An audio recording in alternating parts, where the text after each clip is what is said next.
सो ये वेक्टर का second question है, ठीक है। Sara left her home to find a cake shop, she goes 3 kilometre east from her house and सिर्फ एक काम करते हैं, जैसे ही डायरेक्शन आ गया ना ईस्ट वेस्ट, तो सबसे पहले एक अपना हम वो मैप में जैसे की बनता है डायरेक्शन का वो बना लेते हैं।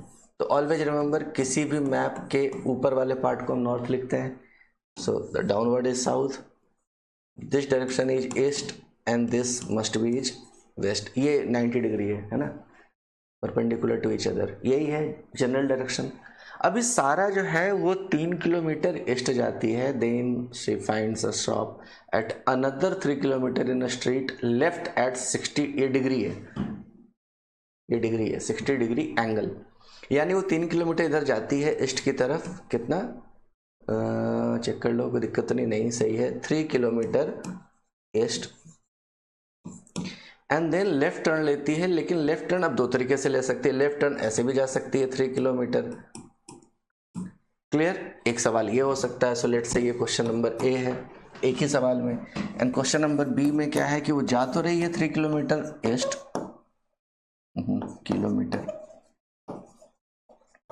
बट वो बेंड करती है 60 डिग्री पे, ये एंगल है 60 डिग्री एंड इस पे बेंड करती है 3 किलोमीटर लेफ्ट की साइड में, है ना।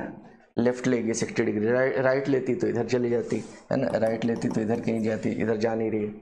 Okay, what would be her net displacement and distance from her home. तो ठीक है भाई, पहले ये ए बनाते हैं। अगर वो यहाँ से चली और यहाँ पहुँची, यहाँ पे शॉप है, यहाँ पे उसका होम था, तो नेट डिस्प्लेसमेंट इज दिस, इसकी वैल्यू कितनी होगी।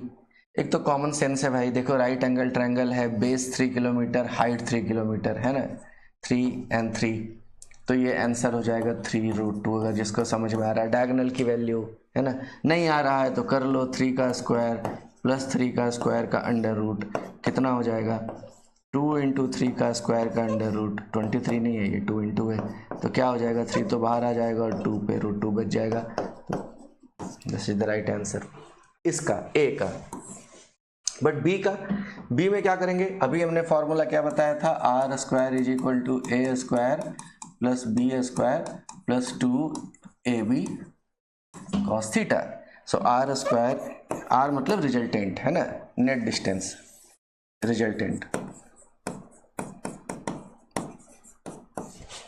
फ्रॉम हर होम, ठीक है, रिजल्टेंट, तो क्या हो जाएगा 3 का square, eventually A and B की वैल्यू सेम है, तो 3 square again 3 square plus 2 into 3 into 3 into cos theta, theta कितना है 60 डिग्री, 60। अब आपको कॉस 60 की वैल्यू चाहिए, तो कॉस 60 की वैल्यू कितनी होती है 1/2, क्लियर।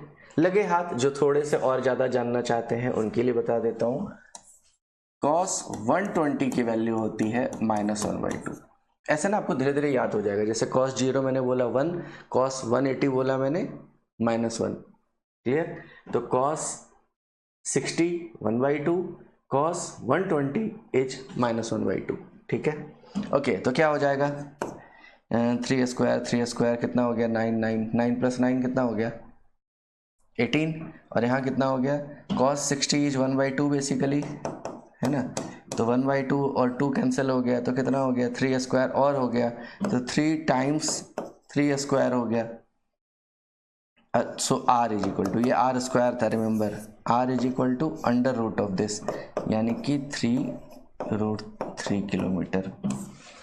अब देखो डिस्टेंस वो ट्रेवल की कितना, अगर डिस्टेंस पूछा ना, find the her net displacement, so this answer is basically displacement, sorry displacement A के केस में है कितना 3√2 और बी के केस में कितना है 3√3, बट डिस्टेंस कितना कवर की, so distance is path travelled, जिसने जितना वो चली, तो कितना चली दोनों केस में, बोथ ए एंड बी ये जस्ट 6 किलोमीटर। भाई वो 3 किलोमीटर चली और 3 किलोमीटर चली, तो चली तो वो 6 किलोमीटर ना, तो जो वो चली, जो पाथ उसने कवर किया वो है, जैसे ओला चलता है ना, तो भाई आप किलोमीटर कितना चला, तो किलोमीटर 6 किलोमीटर चला, but displacement is the distance between initial point, यहाँ उसका होम था और यहाँ पे उसकी शॉप थी, तो होम से शॉप का डिस्टेंस जो है ये है 3√3 kilometre. Clear? I hope understand, समझ गए होंगे आप लोग। चलें अगले सवाल पे बनाएं।